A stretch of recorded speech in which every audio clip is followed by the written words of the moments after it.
Welcome to our channel. Today we how to log into FlexOffers to access merchant deals step by step clearly.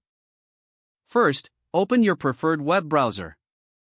In the address bar, type in the URL for FlexOffers. Press the Enter key on your keyboard to navigate to the FlexOffers website. Look for the login button, usually found in the top right corner of the home page. Click on the login button to go to the login page.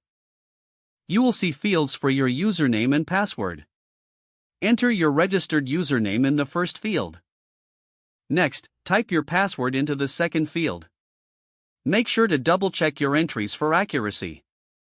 If you have forgotten your password, click on the Forgot Password link.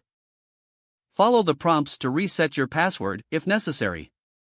Once your username and password are entered correctly, click the Login button. You will be redirected to your FlexOffers dashboard. From the dashboard, explore the available merchant deals and offers. If you need to access specific deals, use the search or filter options provided. Take a moment to familiarize yourself with the layout of the dashboard. Now, you're ready to start accessing and utilizing merchant deals on FlexOffers. If the page does not load, refresh the browser or try again in a private or incognito window. Make sure you are using the correct email address, then retype it carefully to avoid small typos. If your password is not accepted, use the reset option and create a new strong password you can remember.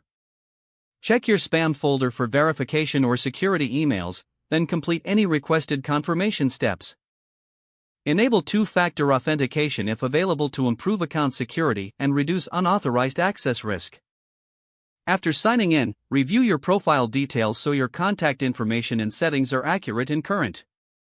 If you see an error message, note it down and try again after restarting your device and internet connection. Log out when you finish, especially on shared devices, to keep your account and payment information secure. If the page does not load, refresh the browser or try again in a private or incognito window. Make sure you are using the correct email address, then retype it carefully to avoid small typos. If your password is not accepted, use the reset option and create a new strong password you can remember. Don't forget to like this video and subscribe to our channel for more step-by-step tech guides.